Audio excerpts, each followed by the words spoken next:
നമ്മൾ ഡി ധനസ്ബൂത്തിലേക്ക് മടങ്ങി പോവുകയാണ്. അവിടെ ക്രൈസ്തവർക്കെതിരെ ആക്രമണം വ്യാപിക്കുന്നതിൽ വലിയ പ്രതിഷേധം, എതിർപ്പ് ക്രൈസ്തവ സഭകളുടെ ഭാഗത്തുനിന്ന് ഉയർന്നു വരുന്നുണ്ട്. MP-മാർക്ക് കത്ത് നൽകിയിട്ടുണ്ട്. അതുമായി ബന്ധപ്പെട്ട വിശദാംശങ്ങളിലേക്ക് കിടക്കാം. ധനസ്ബൂത്ത് തുടരാം.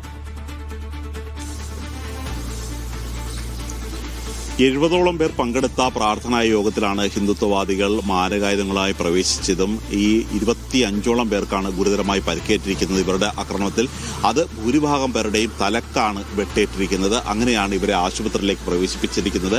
ഇതിൽ ഗർഭിണികളായവരെ പോലും തെരഞ്ഞു പിടിച്ച് ആക്രമിക്കുന്ന അവസ്ഥയുണ്ടായി എന്നുള്ളൊരു കാര്യമാണ് ക്രൈസ്തവ സംഘടനകൾ പറയുന്നത്. അവർ പറയുന്ന ഏറ്റവും വേദനിപ്പിക്കുന്ന കാര്യം അക്രമം നടന്നു എന്നുള്ളത് മാത്രമല്ല, ഈ പോലീസ് നടപടി കൃത്യമായിട്ടുണ്ടായിട്ടില്ല. ഇത് മാത്രമല്ല, മറ്റൊരു ഞെട്ടിപ്പിക്കുന്ന വസ്തുത, ഇവർക്കെതിരെ കേസെടുക്കാനുള്ള നീക്കം കൂടി അവിടെ നടത്തുകയാണ്. മതപരിവർത്തനത്തിന്റെ പേര് പറഞ്ഞാണ് ഇത്തരത്തിലുള്ള ആക്രമണം നടക്കുന്നത്. പക്ഷെ ഒരു കാരണവശാലും മതപരിവർത്തനം തങ്ങൾ ചെയ്തിട്ടില്ല. തങ്ങളൊരു കൂട്ടായ്മയാണ്, പ്രാർത്ഥിക്കാൻ വേണ്ടി ഒത്തുചേർന്നവരെയാണ് ഇത്തരത്തിലുള്ള ആക്രമണം അഴിച്ചുവിട്ടത് എന്നുള്ളൊരു കാര്യമാണ് പറയുന്നത്. ഈ മീഡിയ വൺ ഈ വാർത്ത പുറത്തു കൊണ്ടുവന്നതിന് ശേഷം പിന്നാലെ നിരവധി MP-മാർ ഇക്കാര്യം പ്രധാനമന്ത്രിയുടെ അടക്കം ശ്രദ്ധയിൽപ്പെടുത്തിക്കൊണ്ട് കത്തയക്കും എന്നാണ് പറഞ്ഞിരിക്കുന്നത്.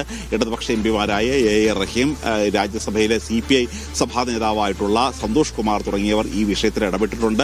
അക്രമം അവസാനിപ്പിക്കാൻ വേണ്ടി സത്വര നടപടികൾ സ്വീകരിക്കണമെന്നാണ് ഇവർ കേന്ദ്ര സർക്കാരിനോട് ആവശ്യപ്പെട്ടിരിക്കുന്നത്. ശരി, ഡി ധനസ്ബൂത്താണ് വിശദാംശങ്ങൾ നൽകിയത്.